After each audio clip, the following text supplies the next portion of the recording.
आज बड़े एक्शन का दिन। तैयार हो जाइए हमारे साथ। स्वागत है आप सबका शेयर बाजार लाइव में। नमस्कार, मैं हूं अनिल सिंघवी।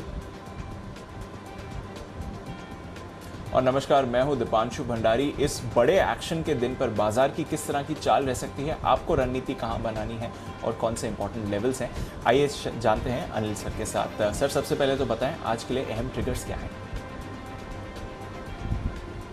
डीप ट्रिगर्स दुनिया भर के बाजारों से आते हुए दिख रहे हैं और हमारे अपने ट्रिगर्स भी हैं। सबसे पहले नैस्डैक लगातार दूसरे दिन नया रिकॉर्ड बना है। नैस्डैक ने लाइफ टाइम हाई पर बंद होता हुआ दिखा है। इंट्राडे के दौरान हाई बना है।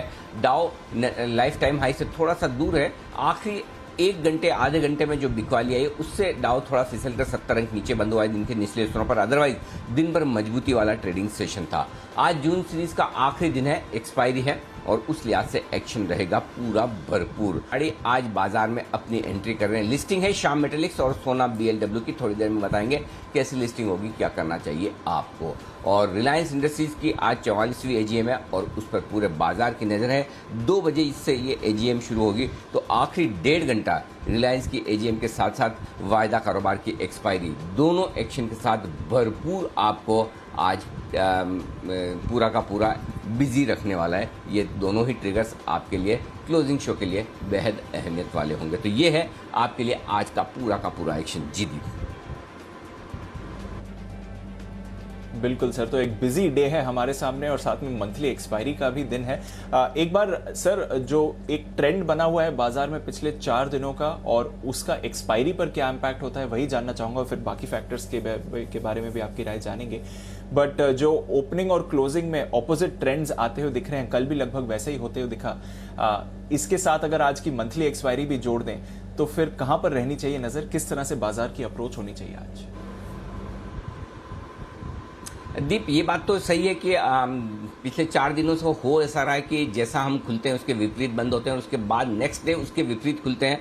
फिर दिन भर में एक वैसा ही ट्रेंड वाला ट्रेड और उसके बाद विपरीत क्लोजिंग। तो आज शुरुआत मजबूत होने के आसार दिख रहे हैं, होनी भी चाहिए, थोड़ी और मजबूती बढ़नी भी चाहिए। लेकिन क्या आज भी 5वें दिन हम दिन के लो पर जाकर बंद होंगे या फिर क्लोजिंग कमज़ोर होगी, कहना थोड़ा मुश्किल है। और ये मुश्किल इसलिए है कि 2 बड़ी इवेंट्स है आपके लिए आज क्लोजिंग वाले सेशन में। 2 बजे से 3:30 बजे के बीच में एक रिलायंस की AGM होने वाली है, उस पर नजर रहेगी। और आमतौर पर हमेशा रिलायंस की AGM से उम्मीदें होती है कि कुछ न कुछ बड़े ऐलान होंगे। इस बार भी बड़े ऐलान होने की उम्मीद तो है, जिसे हम विस्तार से चर्चा करेंगे कि क्या कुछ हो सकता है। दूसरी बात यह कि वायदा कारोबार की मंथली एक्सपायरी का दिन है। मंथली एक्सपायरी के दिन डेटा किस तरह से शेप लेते हैं, किस तरह से बनते हैं, वो काफ़ी कुछ डिपेंड करेगा। लेकिन इस बात की संभावना पूरी बनती कि आपको वॉलेटाइल ट्रेड देखने को मिल सकते हैं। अब क्लोजिंग वाकई में डे लो पर हो या चाल पूरी तरह से बाजार बदल ले, ये थोड़ा सा कहना जल्दबाजी होगा। 4 दिनों तक वो ट्रेंड दिखाने के बाद जरूरी नहीं कि बाजार 5वें दिन भी ट्रेंड दिखाए, लेकिन एक ट्रेंड बरकरार रहेगा आज भी, वो वॉलेटिलिटी का। अब आप दिन के दौरान उछल कूद ऊपर नीचे बाजार को करते हुए देख सकते हैं, तो वो तो होगा, इसमें कोई डाउट नहीं है। तो हम फोकस करेंगे अहम सपोर्ट लेवल पर जहां खरीदारी करनी है। हम फोकस करेंगे ऊपरी रुकावट वाले लेवल्स पर जहां पर प्रॉफिट बुकिंग और बिकवाली करनी है।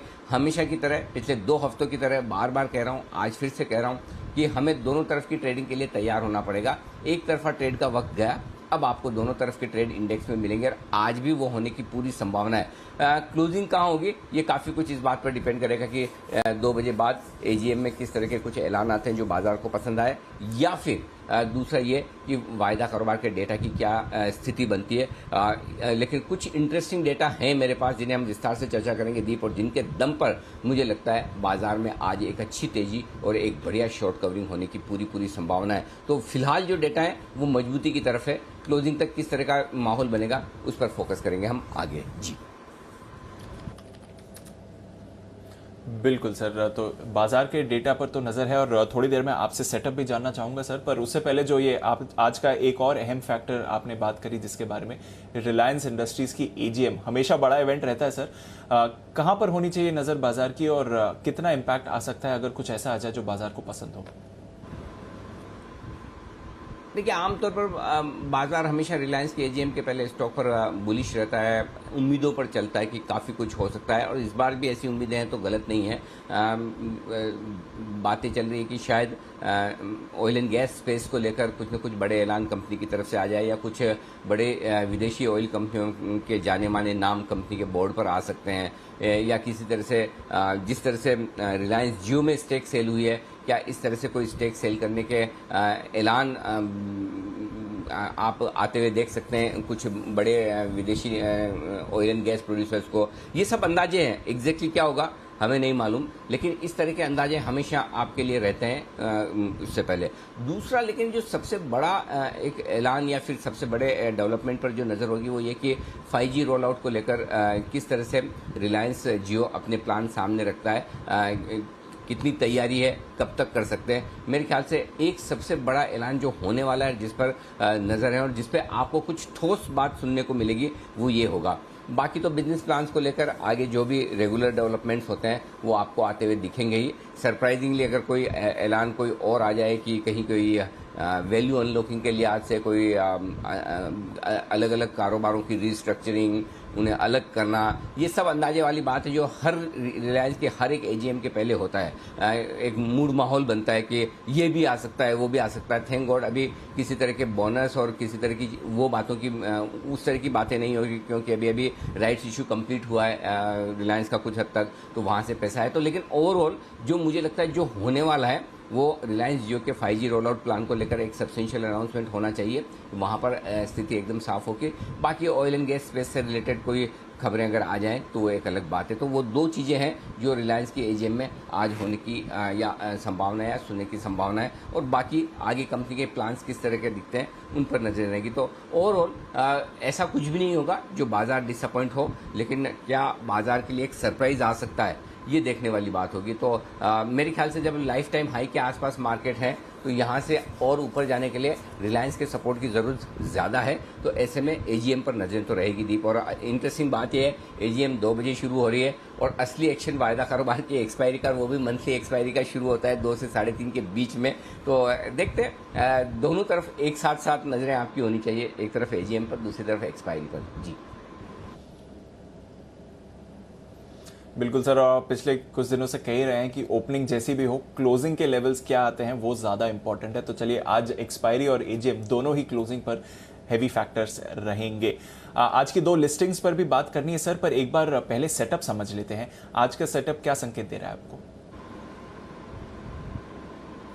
दीप, आज के सेटअप के लिहाज से देखेंगे तो ग्लोबल संकेत मैंने पॉजिटिव साइड पर रखे हैं। मुझे ग्लोबल संकेत मजबूत दिख रहे हैं। सुबह 7 बजे भी हम बात कर रहे थे, जब तो एसजीएक्स निफ्टी मुश्किल से 5-10 पॉइंट ऊपर था या फ्लैट था, लेकिन मुझे लगता है ग्लोबल संकेत काफ़ी अच्छे हैं। आप सरप्राइज करेंगे दीप, आज के संकेतों में मेरे पास एक भी नेगेटिव संकेत नहीं है। एफआईज और घरेलू फंड्स के संकेत न्यूट्रल साइड पर हैं।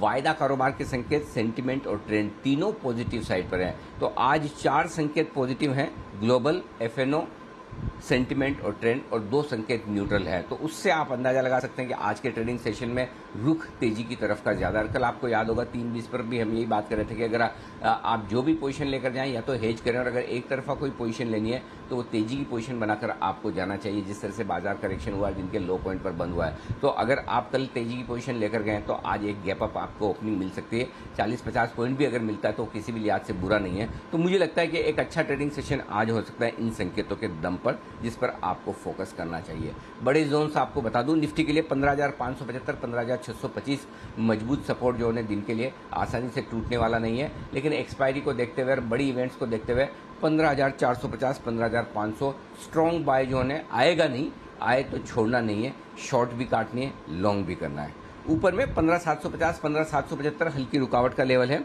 इसे पार करके टिके तो फिर 15,850 से 15,900 ये स्ट्रॉन्ग सेल जोन बनकर सामने आ रहा है। यहाँ पर आपको प्रॉफिट बुकिंग भी करनी है और शॉर्ट भी करना है, दोनों चीज़ करनी है। डरिए मत, घबराइए मत, वहाँ पर शॉर्ट भी करना है। और डर लगता है तो आपके पास एक हथियार है, या बचाव करने का आपके पास एक तरीका है, वो स्टॉप लॉस है, उसका इस्तेमाल करना है, करना ज़रूर, ये ध्यान में रखिएगा। ये आपके लिए निफ्टी पर बड़े जोन आ गए। अब आइए बैंक निफ्टी, बेहद इंपॉर्टेंट सपोर्ट के नज़दीक बैंक निफ्टी बंद हुआ है कल 34,575 के आसपास। तो 34,375, 34,450 बहुत नज़दीक है।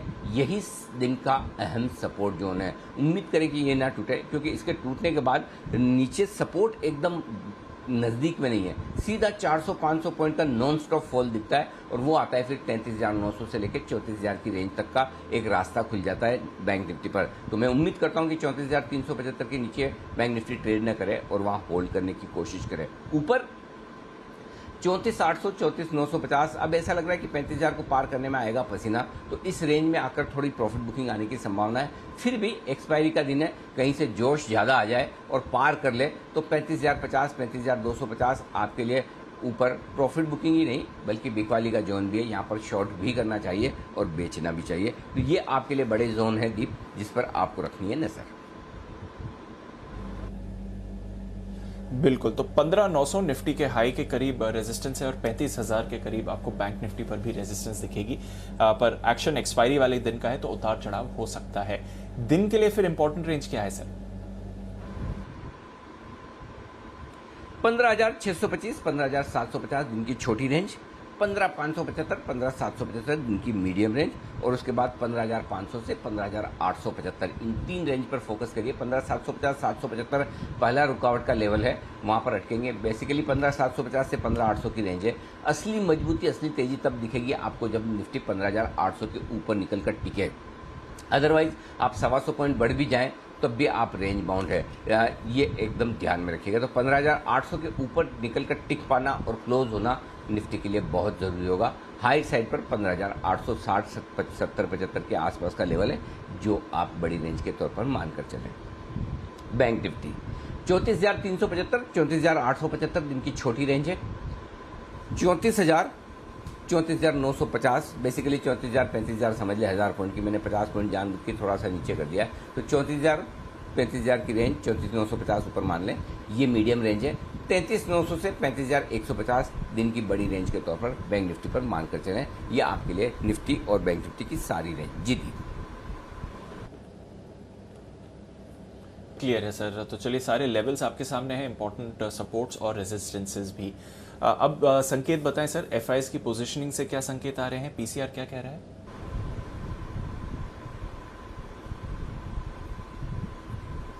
देखिए, बैंक निफ्टी संकेत जो है एफआईएस की तरफ से जो संकेत है वो 70% से लॉन्ग पोजीशन बढ़कर आई 73% के आसपास। पुट कॉल रेशियो ये एक सबसे बड़ा आज के लिए पॉजिटिव ट्रिगर है डेटा के लिहाज से। वायदा कारोबार की मंथली एक्सपायरी के दिन 1% के नीचे का पुट कॉल रेशियो है, करेक्ट 0.96। अनडाउटेडली ये ओवरसोल्ड है और ओवरसोल्ड पुट कॉल रेशियो के दम पर और एक्सपायरी के दम पर आपको एक शॉर्ट कवरिंग पक्का मिलेगी। तो दीप, आज सारे ट्रिगर्स के बीच में मेरे लिए सबसे बड़ा और सबसे पॉजिटिव ट्रिगर है ये पुट कॉल रेशियो। और एक्सपायरी के दिन तो पुट कॉल रेशियो की अहमियत और ज़्यादा हो जाती है, करेक्ट। तो आज अगर आपको तेजी एक दिखनी है, अगर आज ये तो ठीक है, एसजीएक्स निफ्टी धीरे धीरे मजबूत हो रहा है। अगर कमज़ोर खुल रहा होता, जितना कमज़ोर खुलता उतना तुरंत तेज़ी से खरीदने का मौका बनता, क्योंकि इस पुट कॉल रेशियो के दम पर एक शॉर्ट कवरिंग आना 100% तय था। तो आएगी ही, इसमें कोई डाउट नहीं है। उस लिहाज से मुझे लगता है कि ये एक बड़ा ट्रिगर है। एक्सेसिव कॉल राइटिंग हुई है कल के सेशन में एक्सपायरी के ठीक एक दिन पहले, और आज अगर कुछ भी पॉजिटिव ट्रिगर्स आ गए, जैसे कि पहला पॉजिटिव ट्रिगर्स आपको डाउ फ्यूचर से आ रहा है, दूसरा पॉजिटिव ट्रिगर्स आपको अगर और मजबूती बन जाए ग्लोबल मार्केट्स में या कोई फ्रेश खरीदारी फ्लोज ऐसे आ जाए, तीसरा पॉजिटिव ट्रिगर 2 बजे के बाद रिलायंस की एजीएम से अगर कुछ ऐसा आपको सुनने को मिल जाए, तो ये आपको एग्रेसिव शॉर्ट कवरिंग दिखा सकता है। इस एग्रेसिव शॉर्ट कवरिंग में वापस से निफ्टी अगर 15,800 के आसपास पहुंच जाए तो कोई बहुत बड़ी बात नहीं है, और उसको पार कर ले तब भी बड़ी बात नहीं। तो ये आपके लिए ओवरसोल्ड मार्केट है जो आपको सबसे बड़ा कंफर्ट दे रहे हैं। विक्स 3% बढ़कर आया, ठीक है, कोई खास दिक्कत वाली बात नहीं। जी दीप। बिल्कुल सर, तो पीसीआर से तो आज बढ़िया कंफर्ट है और एक शॉर्ट कवरिंग रैली यहां से तो बनती ही है। फिर सर बताएं, पोजीशंस हैं तो क्या करना चाहिए? एग्जिस्टिंग पोजीशंस वालों के लिए आज क्या स्ट्रैटेजी रहेगी?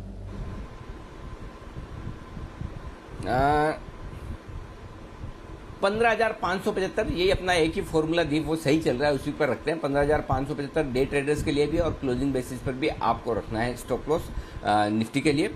और बैंक निफ्टी के लिए 34,375 का छोटा स्टॉप लॉस रखा है। डे ट्रेडर्स के लिए भी क्लोजिंग बेसिस पर भी इसके ज्यादा नीचे रखना है, क्योंकि इसके नीचे सीधा 400-500 पॉइंट की रिस्क खुलती है। तो कौन रखे इतनी रिस्क? अपने छोटा स्टॉप लॉस 34,375 का ठीक है, चाहे इसके नीचे बंद हो तब भी आप पोजिशनल ट्रेड्स कम कर लें। इंट्राडे ट्रेडर्स हैं तब भी इसके नीचे आप अपने ट्रेड्स कम कर लें, ये आपको ध्यान में रखना है। अब आइए शॉर्ट पोजीशन पर 15,900 वही रखना है।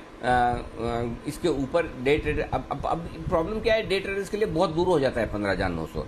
अगर आपको उतनी रिस्क नहीं रखनी है तो आप 15,800 का भी रख सकते हैं, अपनी रिस्क के ऊपर है। चाहे तो आप इंट्राडे स्टॉप लॉस 15,800 का रख लें, क्लोजिंग स्टॉप लॉस 15,800 का रख लें, लेकिन जो एक्चुअल स्टॉप लॉस निकल कर आता है, अगर आपको रिस्क रखने की ताकत है तो 15,900 का होना चाहिए, और जिनको रिस्क कम रखनी है वो 15,800 का भी रख लें। आपकी श्रद्धा पर है आप कितना रिस्क ले सकते हैं, कहाँ आपने शॉर्ट किया है। अगर आपने 15,800 पे शॉर्ट किया तो फिर 15,900 का रखिए, 15,700 पे शॉर्ट किया है तो फिर 15,900 आपके लिए दूर हो जाएगा। तो उस हिसाब से आपकी पोजीशन किस लेवल पर बनी है वो भी आपको ध्यान में रखना है। बैंक निफ्टी एक ही स्टॉप लॉस है 35,050, बस यहीं पर रखिए। इंट्राडे भी और क्लोजिंग बेसिस पर भी निफ्टी और बैंक निफ्टी के लिए दीप, ये है आपके स्टॉप लॉस। क्लियर है सर, तो मौजूदा पोजीशंस के लिए लेवल्स आपके पास क्लियर हैं। अब बताएं सर, नई पोजीशंस के लिए आज क्या सलाह है? नई पोजीशन खरीदारी करें निफ्टी में 15,575 के स्टॉप लॉस के साथ। 15,750, 775 दो छोटे टारगेट, इसके आसपास कहीं खुलते हम पहुंचेंगे ऊपर में। उसके बाद 15,825, 15,860 और 15,900 ये टारगेट्स हैं जिनके लिए आपको बैंक निफ्टी में करनी है खरीदारी। तो 15,825, 850 की रेंज में कहीं कहीं रुक जाएंगे। अगर फिर भी ज़्यादा से ज़्यादा 15,900 तक लाइफ टाइम हाई के आसपास तक अगर बड़ी रिकवरी, कुछ अच्छी खबरें आ जाए तो एक मौका बन सकता है। जो लोग शॉर्ट करना चाहते हैं कहाँ करें शॉर्ट, ये बड़ी चीज़ है। तो आप 15,800 से मूड बनाइए शॉर्ट करने का, जितना 15,900 के नज़दीक बेच पाएंगे उतना बढ़िया है। तो 15,875 तो एकदम परफेक्ट लेवल है जहाँ बेचना चाहिए। 15,850 के आसपास भी बेच सकते हैं, तो मल्टीपल लॉट्स में बेचें या 15,900 के जितना नज़दीक बेचें उतना बढ़िया। स्टॉप लॉस आपका होगा 15,925 का। नीचे के टारगेट जो बनेंगे 15,775, 15,750, 700, 650, 600 ये सारे टारगेट होंगे। आखिरी टारगेट 15,700 का हटा दें, 15,650 और 15,600 तक के टारगेट के लिए आपको यहाँ पर करनी है बिकवाली। तो फाइनल 15,600 तक के टारगेट आपके बनेंगे अगर आती है वहाँ से बिकवाली। तो ये है आपके लिए निफ्टी में बिकवाली की राय। अब आइए बैंक निफ्टी। बैंक निफ्टी आपको 33,900, 34,000 की रेंज में अगर आए, वैसे तो चांस नहीं है, लग नहीं रहा, यू नेवर नो। सुबह जो होता है खुलता है, दोपहर में जो होता है उसमें चांस लगता नहीं, लेकिन हो जाता है। और 4 दिनों से हो रहा है, तो 4 दिनों की यादें तो एकदम से आप भूल नहीं सकते, रहेगी दिमाग में कहीं कहीं, करेक्ट। तो ये जो इस रेंज में आता है तो यहाँ ज़रूर खरीदिए, और सिर्फ छोटा सा 50 पॉइंट का स्टॉप लॉस रखिए। 33,850 ट्रिगर हो जाए तो हो जाने दो। 100-150 पॉइंट की मैक्सिमम रिस्क है, लेकिन वहाँ एक चांस ज़रूर लीजिए खरीदारी का, करना ही चाहिए। 33,850 का स्टॉप लॉस। ऊपर में 34,350, 34,450, 525, 600 ये सारे टारगेट्स हैं जिनके लिए आपको करनी है खरीदारी। और अगर आप एग्रेसिव ट्रेडर हैं तो दूसरा तरीका आपके लिए ये है, जो आज का स्टॉप लॉस आपको दिया है 34,375 का, इसको स्टॉप लॉस लगाकर, स्ट्रिक्ट स्टॉप लॉस लगाकर खरीदारी कर लीजिए। और यहाँ ऊपर का टारगेट 34,750, 800, 875, 950, 35,000 और 35,050 तक के टारगेट के लिए आप एक मौका खरीदारी का बैंक निफ्टी में भी देख सकते हैं। अब आइए बैंक निफ्टी शॉर्ट साइड पर। देखो, अगर आप मुझे पूछो शॉर्ट कहाँ करना चाहिए, तो मेरी फेवरेट शॉर्ट करने की रेंज है वो 35,300, 35,375 है। अब आपको और मुझे दोनों को पता है वो तो आने से रही। 800 पॉइंट कौन सा बैंक निफ्टी बढ़ जाने वाला है, ऐसा तो कुछ है नहीं, ठीक है। तो मान लो कि वो नहीं आएगी, तो फिर दूसरी बेस्ट रेंज क्या है? दूसरी बेस्ट रेंज जो मेरे लिए बनकर आती है वो है 34,875 से 35,000। इस रेंज में 100% बिकवाली करनी चाहिए। स्टॉप लॉस लेकिन मैं दूर का दूंगा, स्टॉप लॉस नज़दीक नहीं है। चाहें तो आप 35,050, 100 का लगाएं, आपकी मर्जी है, लेकिन जो एक्चुअल स्टॉप लॉस निकल कर आता है वो 35,300 का। बहुत लोग ये कह भी सकते हैं, अरे सर ये क्या है, स्टॉप लॉस 300 पॉइंट का दूर कौन देता है, टारगेट तो नज़दीक के आ रहे हैं। बात सही है, मैं जान रहा हूँ इस बात को, लेकिन फिर आप ये मान कर चलें कि ऊपर की रेंज में आए तो आपको और बेचना है। और अगर आप ज़्यादा नहीं बेच सकते हैं तो फिर आप स्टॉप लॉस वहाँ रखें, और उतना लंबा स्टॉप लॉस आप सहन कर सकते हैं तो ही शॉर्ट कीजिए, अदरवाइज मत कीजिए। अदरवाइज फिर 35,050 का आप लगा लीजिए, 50 पॉइंट 75 पॉइंट अपनी रिस्क के हिसाब से, लेकिन बेचिए जरूर। टारगेट नीचे का जो बनेगा 34,750, 600, 550, 475 और 400 तक के टारगेट के लिए बैंक निफ्टी में करनी है आपको बिक वाली। ये मौका जरूर लीजिएगा, आप बिक वाली करेगा। जी दी, क्लियर है सर। तो सारे लेवल्स आपके लिए सामने आ गए हैं और दोनों तरफ का ट्रेड आज भी पॉसिबल है, पर एक शॉर्ट कवरिंग रैली जरूर आएगी। बैन लिस्ट आखिरी बार इस सीरीज में वोडाफोन आइडिया और सन टीवी दोनों बैन में बने हुए हैं, कोई बदलाव नहीं हुआ है। अच्छा सर, थोड़ा डेटा समझाएं। कैश में तो बड़े खरीदारी का फिगर आ रहा है, काफी लोग इस पर सवाल भी पूछ रहे हैं, बट वहां पर तो एडजस्टमेंट्स भी हैं। कैसे देख रहे हैं सर फंड्स के डेटा को? अच्छा, ये आपने बैन की बात की दीप, दो चीज़ें मैं बताना चाहता हूँ, दो इंटरेस्टिंग चीज़ें, दो तीन चीज़ें ध्यान में आई है जो मैं आपको बताना चाहता हूँ। पहला तो ये है कि कल से जो निफ्टी के लॉट साइज हैं वो कम हो रहे हैं। अभी 75 की लॉट साइज है और अगली सीरीज से आपके लिए लॉट साइज हो जाएगी 50 की। तो जब आप निफ्टी के रोल ओवर्स करेंगे तो आपको रोल ओवर के लिहाज से आपको अपनी साइज़ का ध्यान में रखना है। अगर किसी के पास एक ही लॉट है तो या तो 75 की क्वांटिटी की बजाय उनके 50 रोल ओवर होंगे या 100 रोल ओवर होंगे। तो आपको अपने ब्रोकर को इंस्ट्रक्शन प्रॉपरली देना है, नहीं तो आपको लगेगा अरे मैंने एक लॉट रोल ओवर करा था, एक लॉट रोल ओवर हो जाएगा लेकिन आपकी क्वांटिटी कम होगी। एक दूसरी एक इंटरेस्टिंग चीज़, मैंने कल दीप किसी से मेरी बात हो रही थी तो पता चला कि ये बहुत सारे स्टॉक्स होते हैं ना वायदा कारोबार के बैन में होते हैं। तो ट्विटर पर किसी ने मुझे मैसेज भेजा कि सर बैन में रहते हैं स्टॉक तो क्या करना चाहिए, कैसे हम रोल ओवर करें। जैसे आज आपके दो स्टॉक हैं, आइडिया है ना, आइडिया बैन में और मेरे ख्याल से सन टीवी बैन में। तो आप रोल ओवर कर नहीं सकते क्योंकि रोल ओवर करोगे तो आपको पेनल्टी लग जाएगी। तो इसमें एक नियम ये है कि सपोज आज आप रोल ओवर करते हैं, कल वायदा कारोबार की सीरीज़ के पहले दिन ये दोनों स्टॉक बैन से बाहर होते हैं तो आपको पेनल्टी नहीं लगेगी। पेनल्टी उस कंडीशन में लगती है जब आप कोई ट्रेड ले लेते हैं और स्टॉक बैन में ही बना रहता है। तो न सिर्फ आज के लिए, किसी भी दिन अगर आपको लगता है कि कोई स्टॉक बैन से बाहर निकल सकता है तो फिर आप उसको रोल ओवर कर लें या नई पोजीशन भी बना लें, उस दिन बैन से बाहर आ जाना चाहिए। तो कोई भी दिन हो, चाहे वो एक्सपायरी का दिन हो या सीरीज़ के दिन दौरान कोई भी दिन हो, अगर आपको ये कॉन्फिडेंस है कि नेक्स्ट डे स्टॉक बैन से बाहर आ जाएगा, जैसा आशीष 3 बजे हमेशा आपको बताते हैं बैन से बेनिफिट में ज़्यादा संभावना होती है कि कौन से स्टॉक बाहर निकल सकते हैं, नहीं निकल सकते हैं। और आपका अगर ये अंदाजा है कि फॉर एग्जांपल आज 3 बजे आप ये देखें कि क्या आइडिया बैन से बाहर निकल सकता है या सन टीवी बैन से बाहर निकलने की संभावना है, पोजीशन घट गई है क्या, और उस हिसाब से आप एक कॉल लेना चाहें, अगर आपका ब्रोकर अलाउ करे तो आप रोल ओवर कर भी सकते हैं। रिस्क क्या है? रिस्क ये कि अगर आपने रोल ओवर किया बैन से बाहर नहीं आए तो पर लॉट बड़ी पेनल्टी, शायद 50,000 रुपये के आसपास की, मुझे एग्जैक्टली तो नहीं पता, लेकिन कुछ बड़ी पेनल्टी है। तो अगर नहीं निकला तो वो रिस्क आपकी रहेगी। लेकिन एक रास्ता है, जिन लोगों को रोल ओवर करना है उनके लिए ये एक इंटरेस्टिंग चीज़ हो सकती है, तो इन पर आपको ध्यान रखना चाहिए, ये आपके लिए। जी दीप, आई थिंक आप FIs के और इसके डेटा पूछे थे, करेक्ट? यस सर, FIs का डेटा क्या समझे उससे सर?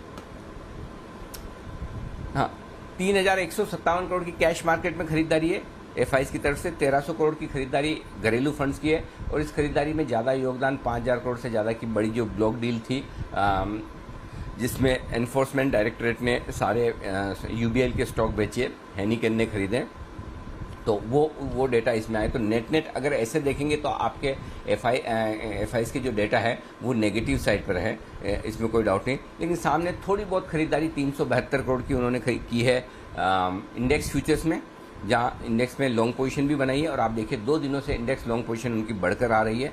478 करोड़ के स्टॉक्स भी खरीदे हैं और इसीलिए मैंने नेट ये आपके लिए जो संकेत रखे हैं वो न्यूट्रल साइज पर रखे हैं। इसके अलावा ऑप्शंस में 3,122 करोड़ की खरीदारी है, वो ठीक है, कोई खास दिक्कत वाली बात नहीं। अब आइए वायदा कारोबार की तरफ। और वायदा कारोबार के जो डेटा है वो मैं सबसे पहले जो इम्पोर्टेंट डेटा है दीप, वो है 15,700 का, जिससे थोड़ा सा नीचे बंद हुए। 15,700 के ऊपर खुलकर टिकेंगे तो पहला झटका मंदी करने वालों को वहां लगेगा, क्योंकि 39 लाख शेयरों का ओपन इंटरेस्ट है कॉल्स में, जिसमें से 17 लाख शेयर कल ही जुड़े हैं। और यहाँ पर हल्की फुल्की फिर शॉर्ट कवरिंग आने की संभावना है, जो 15,750 तक निफ्टी को ले जाएगी। 15,750 अगली रुकावट का लेवल है। 31 लाख शेयर वहाँ पर बने हुए हैं, उसमें से 22 लाख शेयर कल जुड़े हैं। उसके बाद 15,800 और बड़ी रुकावट का लेवल है, और हाईएस्ट ओपन इंटरेस्ट 15,800 के कॉल्स पर है 82 लाख शेयरों का। और उसमें से 30 लाख शेयर कल ही जुड़ा। अभी के डेटा के लिहाज से तो आपको 15,800 पार नहीं करना चाहिए, कम से कम दोपहर के पहले नहीं। तो मेरे ख्याल से 15,750, 15,800 ये कंजेशन जोन रहेगा। असली मजबूती, असली तेजी निफ्टी में तब दिखेगी जब निफ्टी 15,800 के ऊपर निकल कर ट्रेड करें, और जब तक ऐसा नहीं होता तो ऊपर 15,750, 15,800 रुकावट का लेवल और नीचे 15,600, 15,650 सपोर्ट की रेंज के तौर पर आपको आता हुआ दिखेगा। तो 15,600, 15,800 आज फिर आपके लिए रेंज बन जाएगी बाजार की, क्योंकि कॉल राइटिंग दबाकर हुई है। 82 लाख शेयर 15,800 के कॉल पर, ये किसी भी लिहाज से छोटे नहीं है, ये ध्यान में रखिएगा। अब आइए बैंक निफ्टी। बैंक निफ्टी में 34,500 मेक और ब्रेक लेवल है। 34,500 के पुट पर 11 लाख शेयर हैं। लेकिन एक समस्या जो है, जिस तरह से बैंक निफ्टी अगर नीचे गिर कर आया है, अगर 34,500 के नीचे बैंक निफ्टी ट्रेड करना शुरू करता है, 34,400 के नीचे, तो लगभग 40 लाख शेयर बैंक निफ्टी में पुट राइटर्स जो तेजी की पोजीशन बनाकर बैठे हैं वो रिस्क पर आ जाएंगे। तो 34,500, 34,400 के लेवल को बैंक निफ्टी को होल्ड नहीं करना चाहिए, नहीं तोड़ना चाहिए, माफ़ कीजिएगा। अगर होल्ड नहीं किया और तोड़ दिया तो बहुत अफरा तफरी मचेगी। फिर बैंक निफ्टी 34,400, 34,375 के नीचे 300-400 पॉइंट निकल जाए तो कोई बड़ी बात नहीं।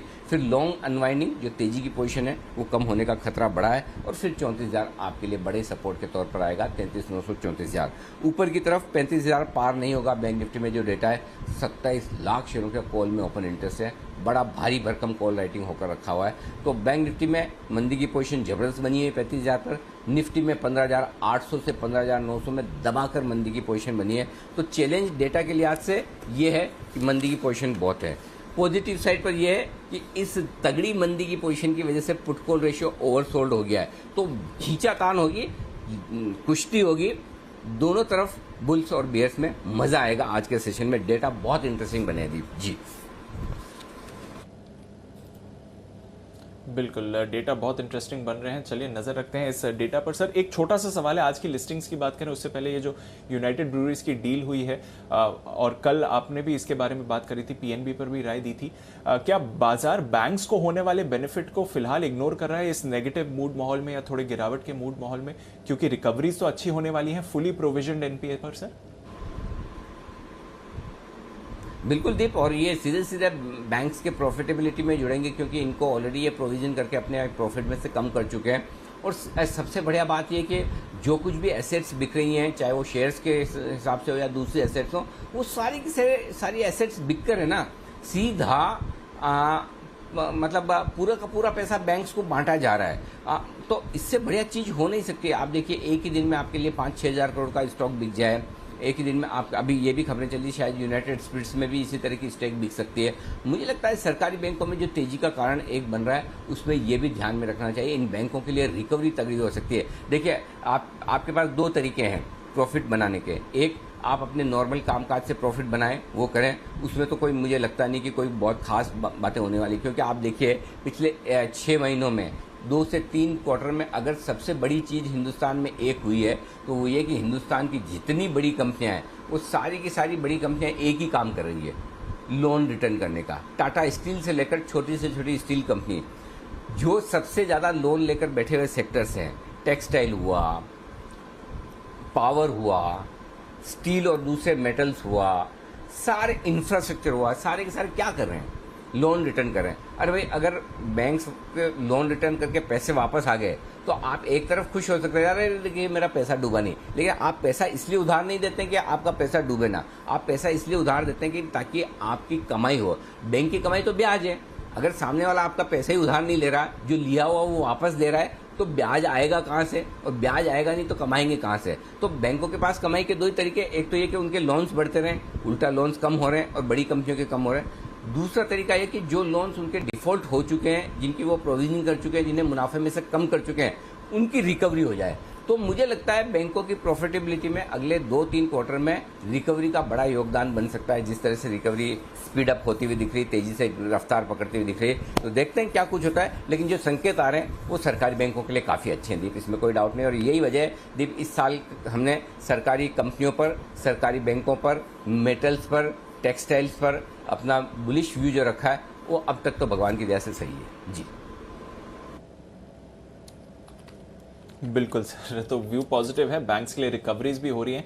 ये एक अनदर पॉजिटिव फैक्टर है जो पीएसयू बैंक्स को आगे अच्छे एक्शन में ला सकता है।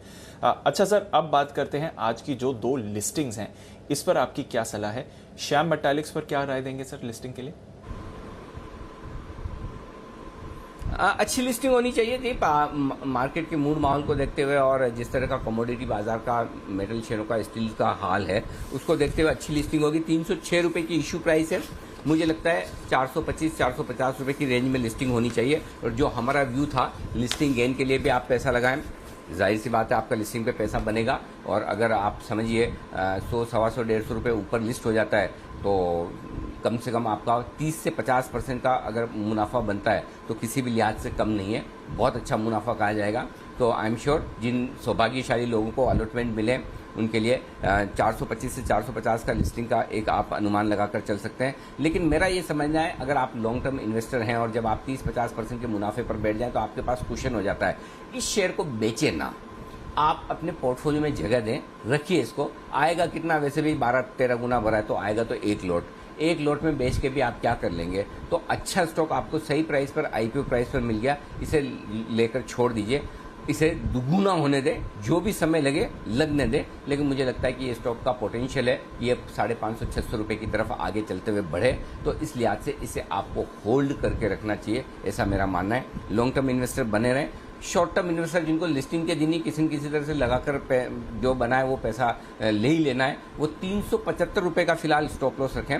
फिर जितना बढ़ जाए उसके बाद नीचे 25 रुपये नीचे का स्टॉप लॉस कर रहे हैं। जैसे 425 हो गया हाई, 400 का स्टॉप लॉस कर दिया, 450 हो गया तो आपने 425 का कर दिया। मेरा ये समझना 425-450 तो आराम से दिखना चाहिए। और अगर बाजार का मूड माहौल ठीक हो जाए और थोड़ी खरीदारी और आपको लिस्टिंग पर आती दिखे, ऐसे में बढ़कर 500 रुपये की तरफ भी स्टॉक पहुंच जाए तो मुझे आश्चर्य नहीं होगा। अगर पॉजिटिव सरप्राइज मिल जाए, पॉसिबिलिटी है।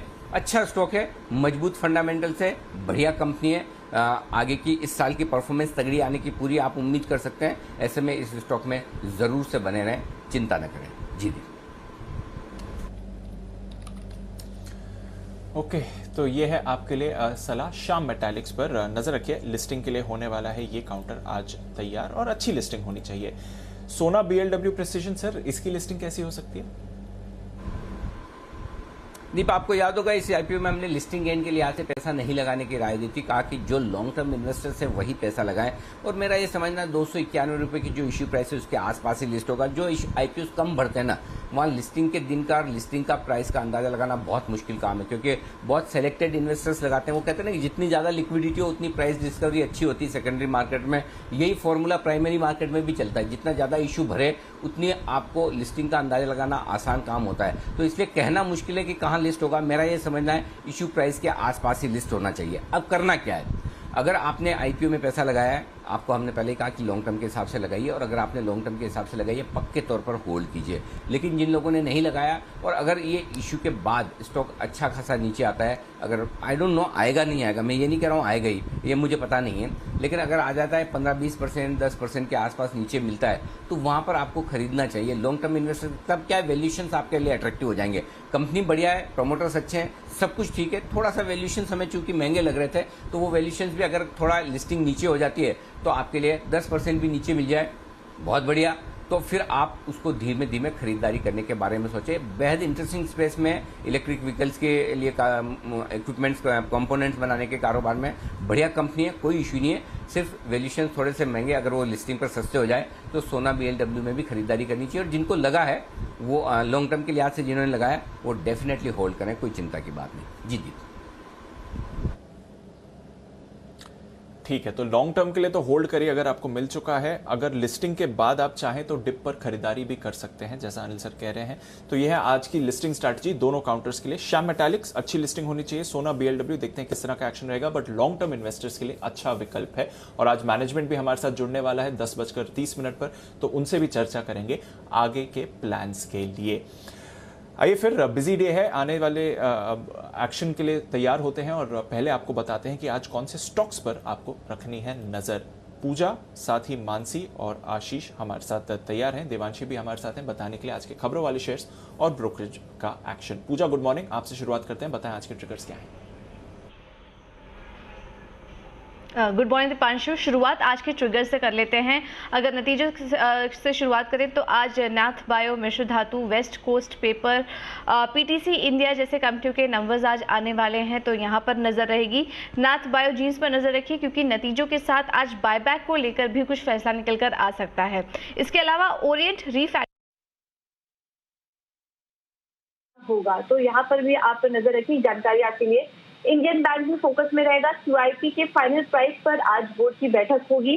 वैबको इंडिया रिटेल निवेशकों के लिए आज से 59 खुलेगा और आज एक्स डिविडेंड डेट भी है कुछ कंपनियों के लिए। अदानी पोर्ट्स 5 रुपए प्रति शेयर के डिविडेंड की घोषणा की है और टोरेंट पावर ने 5.5 रुपए प्रति शेयर के डिविडेंड की घोषणा की।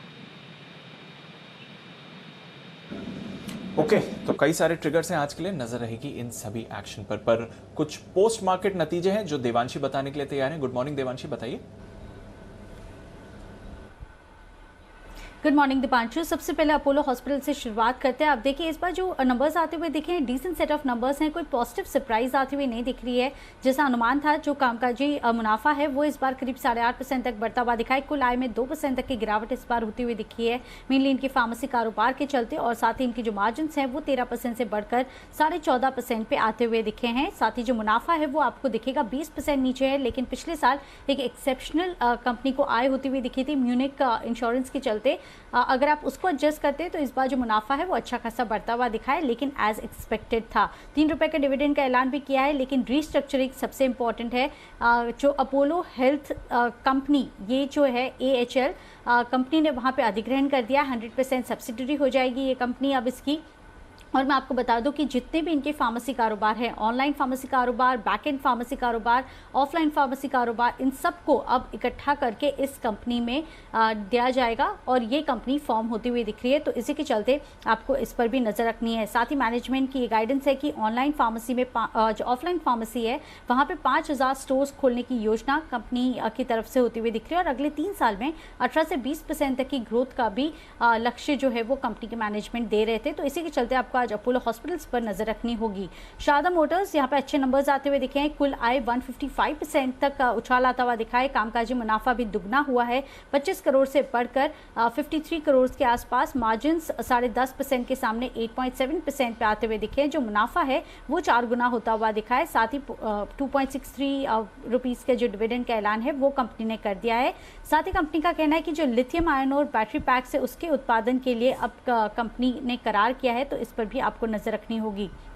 अल्कार्गो लॉजिस्टिक्स ओवरऑल नंबर्स अच्छे हैं, लेकिन आप देखिए एक एक्सेप्शनल लॉस था, इसी के चलते आपको जो बॉटम लाइन है वहाँ पे 89% तक की गिरावट देखने मिलेगी। कुल आय 80% तक बढ़ती हुई दिखी है। कामकाजी मुनाफे में 80% की बढ़त है। मार्जिन्स भी आप देखिए 5.7% से बढ़कर 5.8% पे आते हुए दिखे हैं। मुंजाल शोवा यहाँ पे थोड़े से मिक्स नंबर्स आते हुए दिखे हैं। जो कुल आय है वो इस बार 27% से बढ़ती हुई दिखी है। साथ ही कामकाजी मुनाफा इस बार 30% से कम होता हुआ दिखा है।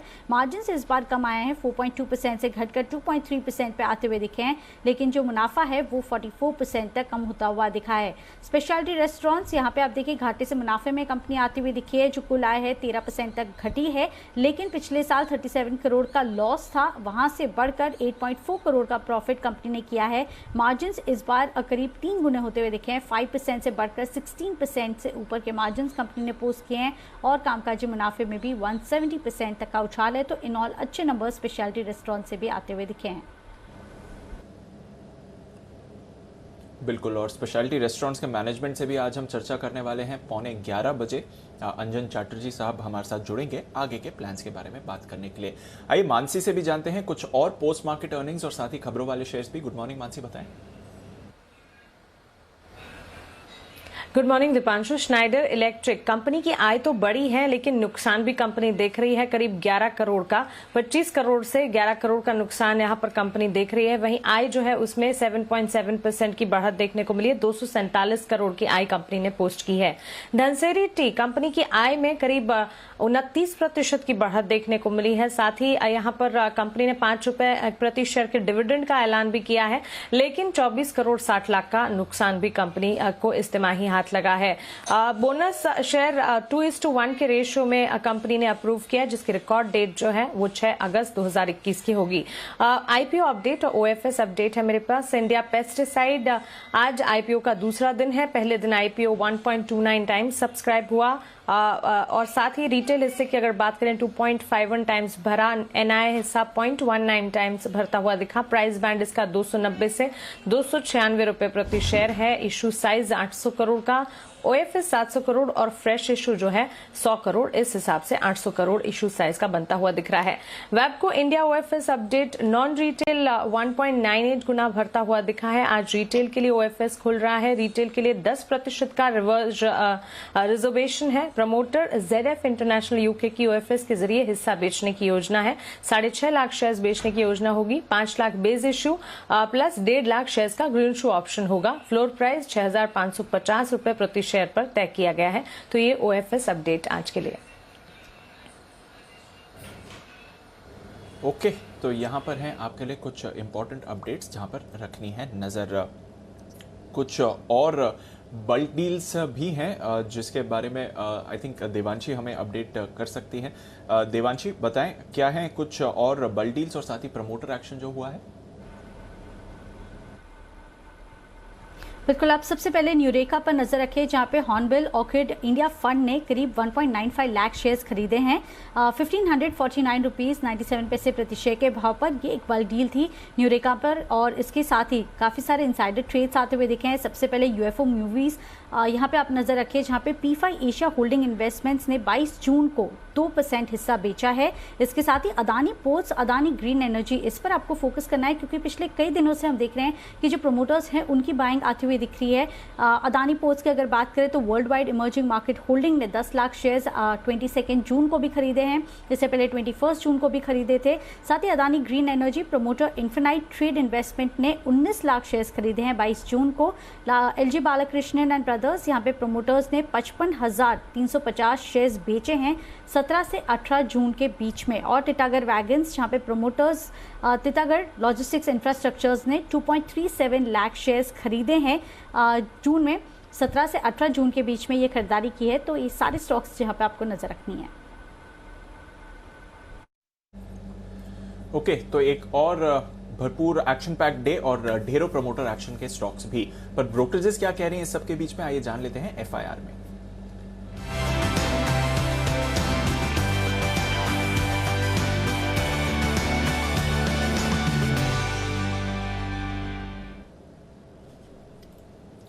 गुड मॉर्निंग आशीष, बताएं आज की रिपोर्ट्स क्या कह रही हैं। Good morning Deepanshu. सबसे पहले एनएमडीसी यहाँ पर देखें, अच्छे नतीजों के बाद अब ब्रोकरेज हाउस को डर लग रहा है कि कहीं ना कहीं अर्निंग्स जो है पीक आउट हो सकती हैं, जिसके चलते क्रेडिट स्विस ने न्यूट्रल की राय दी और रेटिंग जो है डाउनग्रेड किया। पहले आउट परफॉर्म की रेटिंग थी, अब न्यूट्रल की राय दे रहे हैं।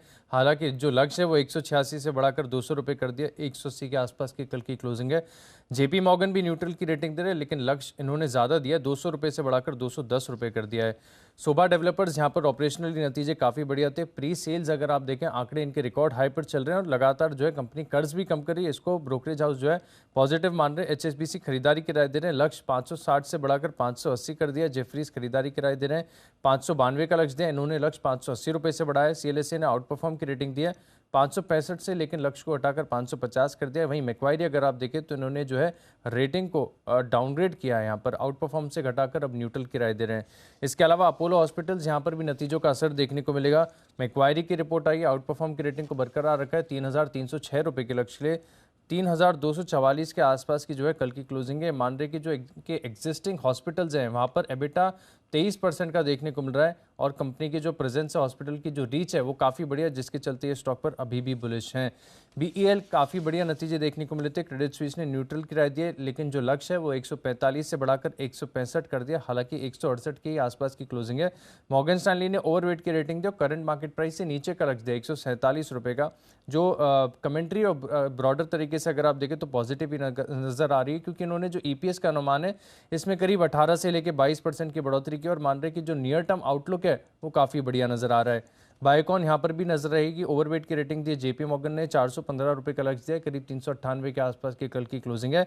मिंडा इंडस्ट्रीज नोमेरा की रेटिंग आई है, खरीदारी की राय को बरकरार रखा है, 733 रुपये के लक्ष्य लिए, 644 जो है कल की क्लोजिंग है। मान रहे कि उज्बेकिस्तान की एक लाइटनिंग प्रोडक्ट्स मैन्युफैक्चरिंग कंपनी का इन्होंने जो अधिग्रहण किया है, इससे आगे जाकर बढ़िया ग्रोथ देखने को मिलेगी। करीब 58 करोड़ में अधिग्रहण हुआ है और 51% हिस्सा इन्होंने खरीदा है, जिसके चलते देखिए स्टॉक पर एक खरीदारी की सलाह दे रहे हैं, 733 का लक्ष्य दिया है।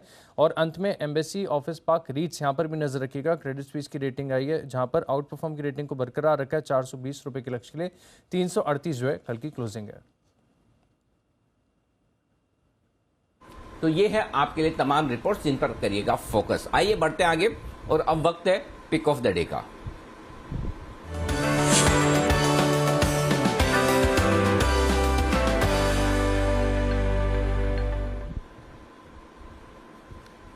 तो लेडीज फर्स्ट, सिमी जी करिए शुभ शुरुआत। Good morning. Good morning Anil ji, good morning Deepanshu. मेरा आज का पिक ऑफ द डे होगा बीएफ यूटिलिटीज। करंट लेवल पर खरीदने का सलाह होगा। 485 का स्टॉप लॉस मेंटेन करना पड़ेगा स्ट्रिक्टली। पहला टारगेट होगा 555 और दूसरा होगा 585। पूरा 1 से 2 ट्रेडिंग सेशन में मेरा 2 टारगेट्स आ जाएगा, मैं ऐसा एक्सपेक्ट कर रही हूँ। 485 का स्टॉप लॉस स्ट्रिक्टली फॉलो करना पड़ेगा। मेरे ख्याल से ये हमारा आखिरी एसआईपी स्टॉक था जो हमने कवर किया है और ये स्टॉक तब से तेज दौड़ लगाता हुआ और सिमी जी के चार्ट्स पर बार बार उभर कर आता है। इससे आप अंदाजा लगा सकते हैं कि इस स्टॉक में कितनी मजबूती है। बीएफ यूटिलिटीज ये है स्टॉक और कल भी इसके लिए बहुत ही बढ़िया सेशन रहा। बाजार दिन के लो पर बंद हुआ, ये दिन के हाई पर जाकर बंद होता हुआ दिखा। आज भी फॉलोअप बाइंग आने की पूरी उम्मीद। पालिया साहब गुड मॉर्निंग, बताएं सर आपने कौन सा शेयर चुना है? गुड मॉर्निंग अनिल जी। तो अनिल जी जो स्टॉक चुना है वो है बजाज फिनसर्व। ये स्टॉक में देखें तो कल के सेशन में, इतने वोलेटाइल सेशन में भी ये स्टॉक में स्ट्रेंथ बनी हुई थी और जिस तरीके से इसका पूरी सीरीज में थ्रू आउट द सीरीज में एक्यूमुलेशन पैटर्न बना है वो ये दिखाता है कि स्टॉक में आज 12,500 12,600 तक के टारगेट आते हुए दिख सकते हैं। कल की क्लोज थी 12,296 के आसपास फ्यूचर में। इसमें हम स्टॉप लॉस सजेस्ट करेंगे यहाँ पे करीब 12,200 के आसपास। टारगेट जो हमें लगता है आना चाहिए आज 12,450 से 12,500 तक के टारगेट आते हुए दिख सकते हैं। ओके, 12,450 12,500 तक के टारगेट के लिए बजाज फिनसर्व के इसी महीने के फ्यूचर्स में करें खरीदारी। ये जो लेवल्स हैं इस महीने के फ्यूचर्स के हैं, 12,296 पर हुई है कल की क्लोजिंग फ्यूचर्स की। ये लेवल्स फ्यूचर्स के लिए आए। आइए बंसल जी से करते हैं मुलाकात। गुड मॉर्निंग सर, बताइए आपका pick of the day. Good morning Anil ji, good morning Deepanshu. मेरा pick of the day Anil ji Bharat electronics BEL है पिक ऑफ द डे। 162 का स्टॉप लॉस है, 178 का टारगेट है। 162 का स्टॉप लॉस, 178 का टारगेट। BEL पर खरीदारी करने की राय। आज कई सारे ब्रोकरेजेस हैं बुलिश और बंसल जी भी बुलिश। आइए कुणाल जी से भी पूछते हैं उनका पसंदीदा शेयर। बताएं सर, सुप्रभात।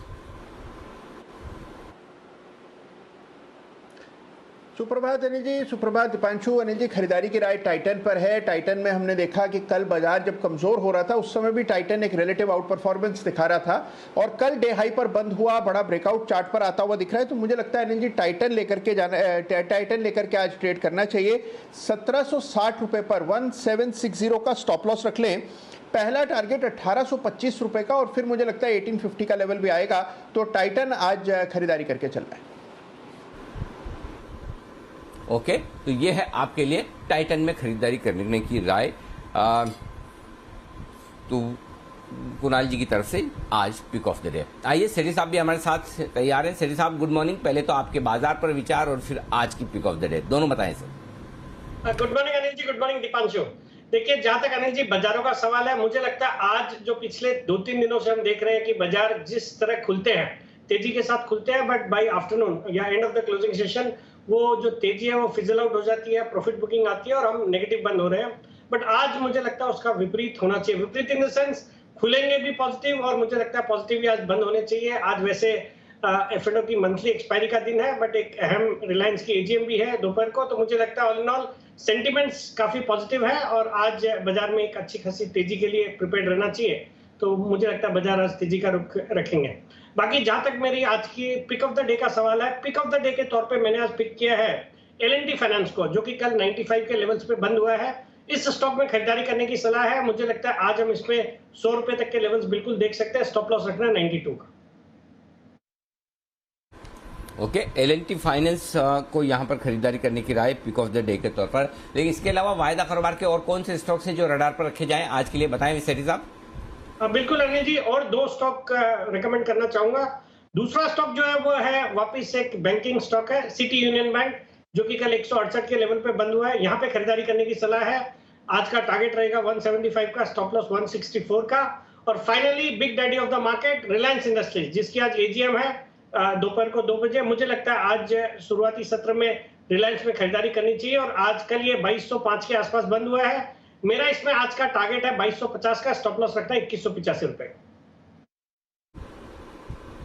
ओके, ये है आपके लिए स्टॉक्स ढेर सारे जहां पर आपकी नजर है। L&T फाइनेंस ये तो आज की पिक ऑफ द डे है ही, लेकिन इसके अलावा सिटी यूनियन बैंक और रिलायंस इंडस्ट्रीज में भी करनी है खरीदारी, ये आपके लिए। सेठी साहब, कैश मार्केट के भी कई सारे स्टॉक्स आपके रडार पर रहते हैं, उनमें भी कोई आज कहीं कोई एक्शन दिख रहा है आपके रडार पर? हैं आज के लिए कैश मार्केट के स्टॉक्स? नहीं, बिल्कुल अनिल जी, कैश मार्केट के स्टॉक्स तो रहते ही है, बट एक सेगमेंट होता है जिसमें रोज 2 स्टॉक या एसपीएल में 3 स्टॉक, बाजार आज और कल में 3 स्टॉक, तो काफी स्टॉक्स रहते ही हैं।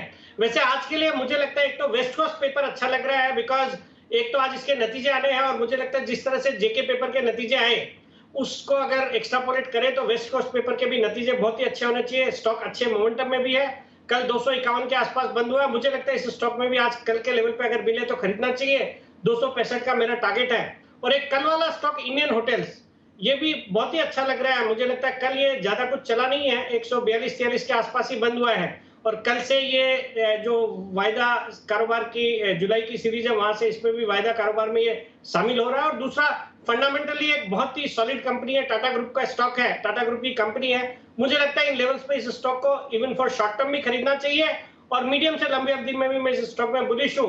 मुझे लगता है 200 तक के लेवल्स आने वाले 9 से 12 महीने में डेफिनेटली इस स्टॉक में आ सकते हैं। बिल्कुल, तो इंडियन होटल्स नजर रहेगी, साथ ही 3 और स्टॉक्स हैं जो कल वायदा का हिस्सा बन जाएंगे। कोरोमंडल, मेट्रोपोलिस भी इस लिस्ट में शामिल हैं और निफ्टी के लॉट साइज में भी बदलाव होने वाले, तो ढेरों चेंजेस होंगे जुलाई सीरीज के और अनिल जी की राय भी लेंगे इन सभी एक्शन पर कल।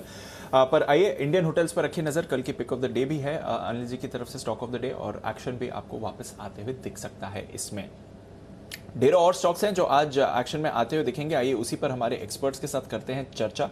अपोलो हॉस्पिटल्स, सिमी जी इस पर राय दें, आज नंबर्स पर रिएक्ट करने वाला है। अच्छे नंबर्स आए थे, साथ ही एक सब्सिडरी के एक्विजिशन और इंटीग्रेशन के लिए भी मंजूरी दे दी है। चार्ट्स क्या कहते हैं अपोलो हॉस्पिटल्स की? दीपांशु, मुझे लगता है कि स्टॉक एक कंसोलिडेशन फेज में है, पर कहीं ना कहीं सपोर्ट भी मिल सकता है 3150 से 3100 के बीच में। सपोर्ट होल्ड करेगा तो इसमें मुझे लगता है कि वापस से 3500 का टारगेट मैं एक्सपेक्ट कर सकती हूँ। तो लोअर लेवल पर मैं खरीदारी करने का सलाह दे रही हूँ और आज का जो रिपोर्ट्स आए हैं उसके बाद हो सकता है कि ये ओपनिंग अच्छा ही होगा। 3250 के ऊपर अगर ओपनिंग हो जाता है तो खरीदना चाहिए। 3200 के नीचे स्ट्रिक्ट स्टॉप लॉस मेंटेन करना पड़ेगा। मिनिमम टारगेट होगा 3400 से 3450 और उसके बाद 3600 तक भी ये स्टॉक जा सकता है। शॉर्ट टर्म का नजरिया से बाई कीजिए, 3200 के नीचे मेंटेन कीजिएगा स्टॉप लॉस अगर 3250 के ऊपर ही आज का ओपनिंग होता है तो।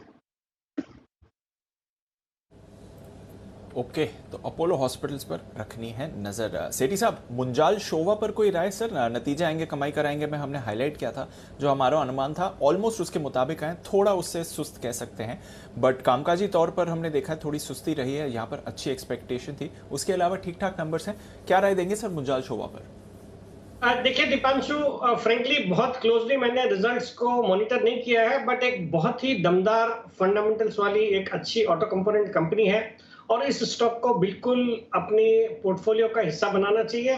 बाकी आज रिजल्ट्स चूंकि बहुत ज्यादा अच्छे नहीं है या जैसे आप बता रहे हैं कि हल्के फुल्के कमजोर है, तो हो सकता है थोड़ी बहुत गिरावट देखने को मिले, बट उस गिरावट में बेचना तो बिल्कुल भी नहीं है, खरीदारी करने का ही मौका ढूंढना है। I am bullish on the stock from the medium to long term point of view. चलिए, मीडियम से लॉन्ग टर्म व्यू पॉजिटिव है। मुंजाल शोभा आज नतीजों पर रिएक्ट कर सकता है, थोड़ी सुस्ती दिखा सकता है क्योंकि नतीजे उतने अच्छे नहीं हैं जितना शायद बाजार ने यहाँ पर अनुमान लगाया था। ऑल कार्गो लॉजिस्टिक्स एक और काउंटर है जो नतीजों पर रिएक्ट करेगा और एक्सेप्शनल लॉस को हटा दे तो फिर अच्छे ही नतीजे रहे हैं कंपनी की तरफ से। पालवे साहब, कोई राय इस चार्ट पर ऑल कार्गो? अगर इसका सेटअप देखें तो स्टॉक तो एक पॉजिटिव टेरिटरी में ट्रेड कर रहा है और जिस तरीके से अगर इसका वीकली सेटअप देखें तो स्टॉक में जिस तरीके से narrow range consolidation okay, Palve साहब के ऑडियो में थोड़े इश्यूज आ रहे हैं, एक बार उनसे रिकनेक्ट करते हैं और फिर जानेंगे कि ऑल कार्गो पर उनका क्या व्यू बन रहा है। पर इस बीच शारदा मोटर्स ये भी एक और काउंटर है जो नतीजों पर रिएक्ट करने वाला है और अच्छे नतीजे रहे हैं। कुणाल जी जरा चार्ट्स देखकर बताएं शारदा मोटर्स कैसा दिखता है सर?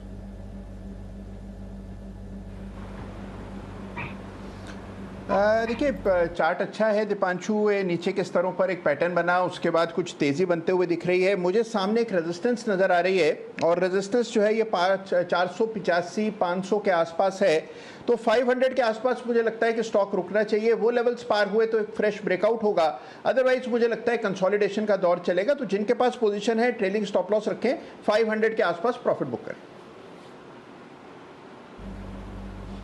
ओके, तो ये है आपके लिए राय। शारदा मोटर्स पर नजर रखते हैं। इस काउंटर पर लिथियम आयन बैटरीज बनाने के लिए ये भी एक्शन ले रहे हैं।